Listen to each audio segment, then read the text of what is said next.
ready to begin when our sounds are off, our bodies are in control. Right now, we are just in a mashed potato spot. We don't need to be in our read aloud spot. But I will know when we are ready, when all eyes are on me. Everyone's bodies are in control. Danilo. Yesterday, during after school care, I usually once a week go into the cabinets and I clean them out and I throw things away that are old and I organize everything that is in the cabinets and I put new things in. So yesterday, as I was cleaning the cabinets out, I started to smell this horrible smell. And I couldn't think what it was. And so I was cleaning out the cabinets and I was pushing everything back and I was looking for this smell and it was so bad. And I was so curious as to what it was. And then I finally saw this jar.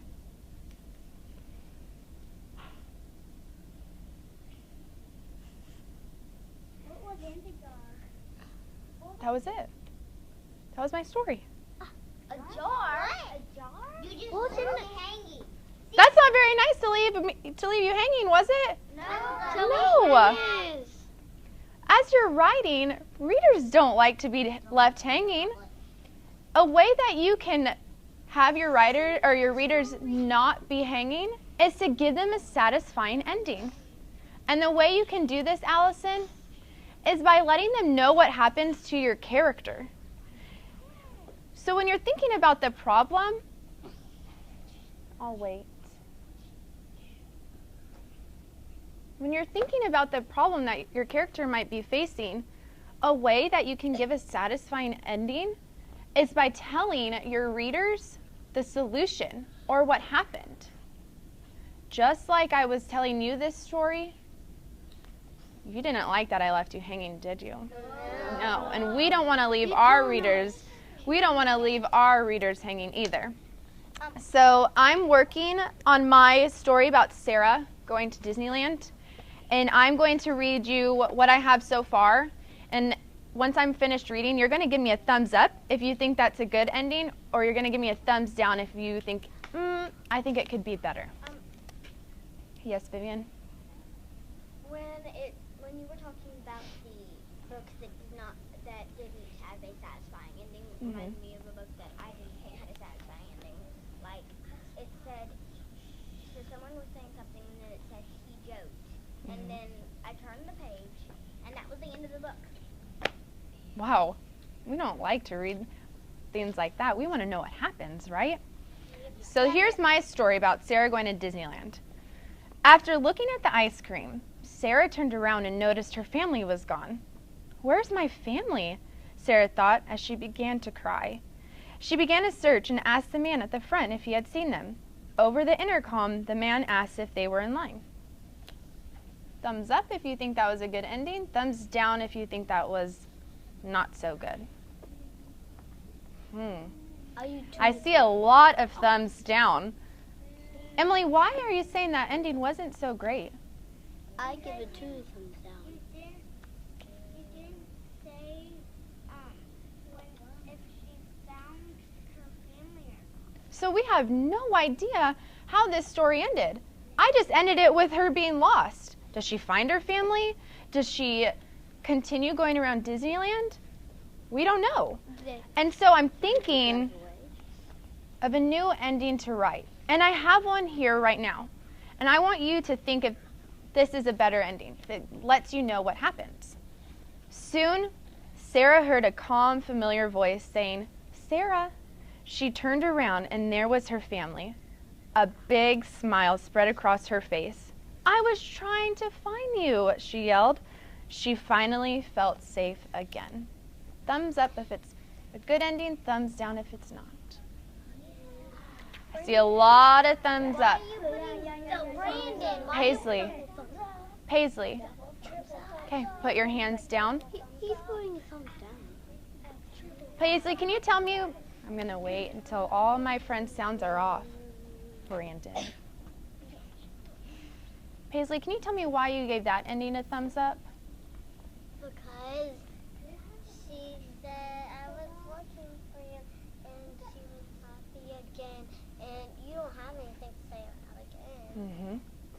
So that ending was better because it let my reader know what happened. It let them know that she found her family. I gave her a solution. And a way that we can spread and stretch our endings out is by making our character come alive, just like we make our characters come alive all the time during our Small Moments story. Henry, take a break. I gave her feelings.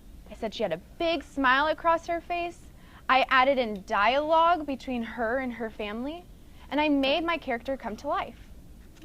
So remember, to stretch out that ending, Ethan, we can add those kinds of things to make our characters come to life. Now I'm wondering, could I have ended this story in a different way? No. Yes. No story just has one ending. Sometimes authors, they can write an ending and say, I didn't like that, and write another one. So right now, I want you to turn to the person that's next to you and think of a way I could have ended this story differently. Okay? So brainstorm for a minute. Think about it. Allison. And turn and talk to your neighbor about a way I could have ended this story. Sophie, what's a way I could have ended this story instead?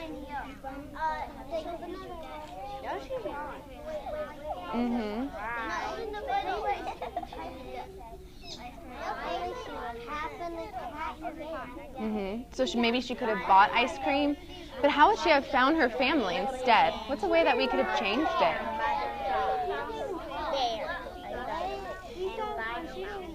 Huh.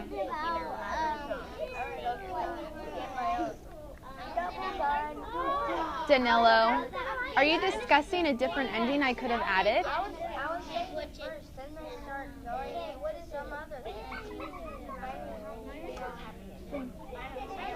Emily and Jaden, what should we be doing?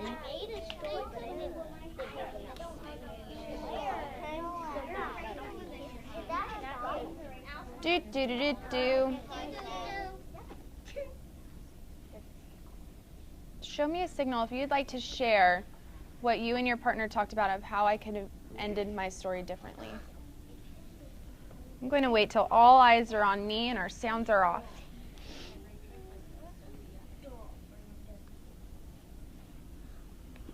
Allison, share with me a different way I could have ended my story.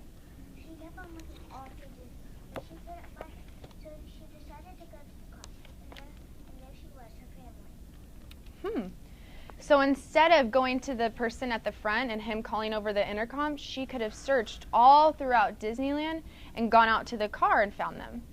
Okay? That's another way we could have ended this story. Samiel? She looked all through Disneyland and finally found them in line and then said, I have been looking for you. And then they said back, you have? Because they thought she was with them, but she actually wasn't. So they didn't notice that she was missing. And I noticed that in your ending, you added more dialogue and a better conversation between her and her family. One more. Jaden. Then she found her family in a line for a roller coaster. Said, I've been looking all over for you. So she went to a different ride and found them? Okay. Zoe. So be thinking as you're writing today to not leave your reader hanging, to make your character come alive. Noticing some friends aren't listening. To have your character come to life and to bring them out of the trouble or problem that you put them in. Okay? We are going to start writing. You will go back to your U shape. Remember that you can only be tapped if I can tell that you are working or thinking about what you will be writing. Okay? You can go back to your U shape. You gotta go back to